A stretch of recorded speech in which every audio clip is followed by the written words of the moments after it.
Pemirsa, hari ini kita akan podcast tentang kenaikan dolar rupiah. Nah, ada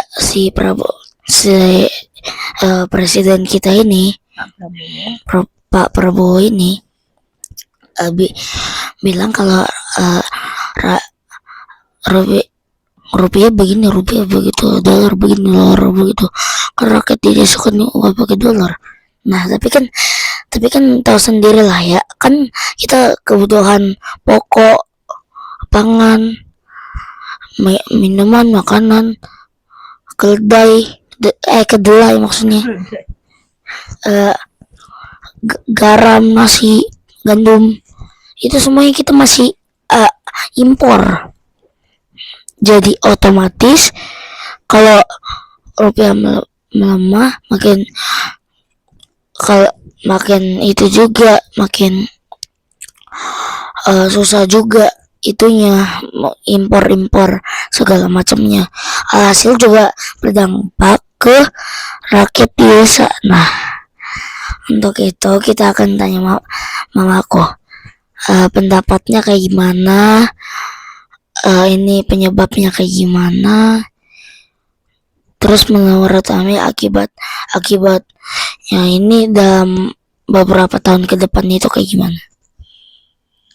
Ya, terima kasih untuk Kiel. Sebelumnya aku mau perkenalkan diri. Aku mamanya Kiel. Kalau menurut aku ya, atas pertanyaan Kiel itu, Bapak Presiden kita sendiri kan udah ngomong, Pak Prabowo, kalau rakyat-rakyat di desa itu kan nggak pakai dolar ya Pak. Jadi katanya nggak berpengaruh. Padahal rakyat desa juga makannya tempe. Yang mana tempe itu bahan pokoknya kedelai itu kita masih import dari luar ya. Jadi nggak bisa dibilang ke orang desa itu nggak pakai dolar. Mungkin itu hanya omon-omon Pak Prabowo aja pada saat itu. Jadi tidak perlu ditanggapi secara serius gitu. Mengenai dampak kenaikan dolar terhadap rupiah ya.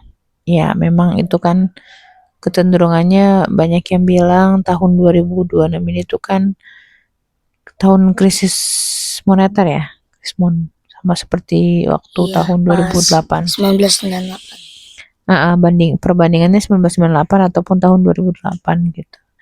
Tapi saya percaya sih sebenarnya ketika ada suatu masalah pasti ada jalan keluarnya juga.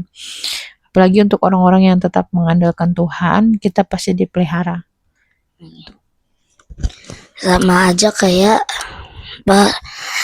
pas itu kan yang gara-gara Selat Hormuz ditutup, untungnya ada si Bahlil tuh, akhirnya harga BBM pun nggak jadi naik. Sama aja kayak ini, mungkin ada solusi pasti keterjebakan ini ya. Tapi gini menurutku,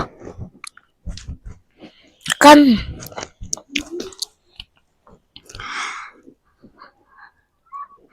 gini nih guys, jadi menurutku itu kan ada, kalau krisis bensin itu kan ada Bahlil. Nah, kalau si apa namanya tuh, kalau rupiah melemah, Menteri Keuangan itu Pak Purbaya ya, walaupun nggak tentu juga sih, nggak tetap gitu. Jadi kayak kalau ada yang bertindak, misalnya siapa gitu, ada yang bertindak kayak pejabat-pejabat gitu, nggak tentu. Cuman kalau ada pejabat yang kayak B.J. Habibie tuh bisa banget, B.J. Habibie kan pernah tuh dari 1998 ke 1999 eh, rupiah menguat sampai $1 6.500 loh. Tapi kita sudahi dulu podcast ini ya, karena kurang informasi juga. Ya udah, terima kasih dan dadah.